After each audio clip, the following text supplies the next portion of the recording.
అందరికీ శుభ సాయంత్రం. ఇంపాక్ట్ సంస్థను స్థాపించి సక్సెస్ఫుల్గా 25 సంవత్సరాలు నడిపిస్తున్న గంపా నాగేశ్వరరావు గారికి మరియు ఈ కోర్సు నిర్వహిస్తున్న శ్రీనివాస్ గారికి, ఇతర మెంటర్స్కి, తర్వాత గ్రూప్ సభ్యులందరికీ శుభ సాయంత్రం. నా పేరు లావణ్య.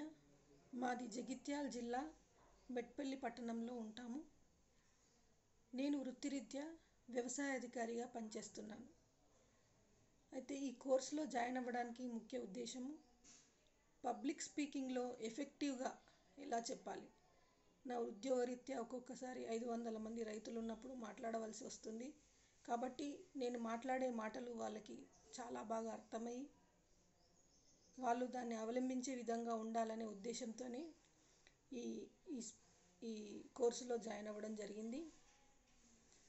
అయితే దీనికి ఇన్స్పిరేషను గంపా నాగేశ్వరరావు గారే.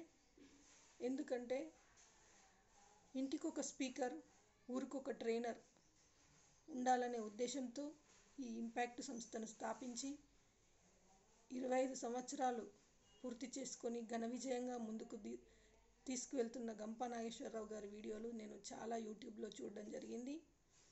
కాబట్టి ఈ పబ్లిక్ స్పీకింగ్ను ఎఫెక్టివ్గా మార్చుకోవాలనే ఉద్దేశంతోనే దృఢ సంకల్పంతో ఈ కోర్సులో జాయిన్ అవ్వడం జరిగింది. ఈ అవకాశం నాకు వచ్చినందుకు నేను చాలా సంతోషంగా ఉన్నాను. అదేవిధంగా అయితే నేను మాట్లాడుతున్నప్పుడు కొంచెం బాడీ లాంగ్వేజ్ ఇంకా ఇంప్రూవ్ చేసుకోవాలి. తర్వాత వాయిస్ మాడ్యులేషన్ కూడా ఇంకా మార్చుకోవాలి. నా గొంతు చాలా సన్నగా ఎక్కువ మందికి వినబడకుండా సన్నగా ఉంటుంది. అయితే దీన్ని కూడా మార్చుకోవాలంటే ఏం చేయాలి, ఏ విధంగా, తర్వాత బాడీ లాంగ్వేజ్ని ఇంకా ఎలా ఇంప్రూవ్ చేసుకోవాలి అనే ఈ 2 మోటోలతోనే నేను ఈ కోర్సులో జాయిన్ అవ్వడం జరిగింది. 4-5 సంవత్సరాల తర్వాత నేను ఎలా ఉండాలనుకుంటున్నానంటే, నేను వ్యవసాయ శాఖలో పనిచేస్తున్నాను కాబట్టి ప్రతినిత్యము చాలామంది రైతులు కలవాల్సింది ఉంటుంది. ఈ వ్యవసాయ రంగంలో రోజు రోజుకు చాలా మార్పులు వస్తున్నాయి. ఈ మార్పులను ఇంతమంది రైతులకు నేను చెప్పి, తర్వాత నూతన విధానాలను రైతుల చేత చేయించి, వివిధ పంటల్లో వస్తున్న కొత్త వంగడాలను కూడా రైతులతో వేయించి వాళ్ళ ఆదాయంను రెట్టింపు చేయాలి. అప్పుడే నేను చేస్తున్న ఉద్యోగానికి ఒక సార్థకత ఉంటుందని.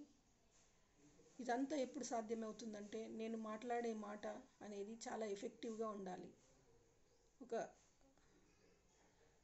10 మంది మెచ్చే విధంగా ఉంటేనే అప్పుడు మేము చెప్పే ఈ విధానాలు కానీ రైతాంగం వింటారు.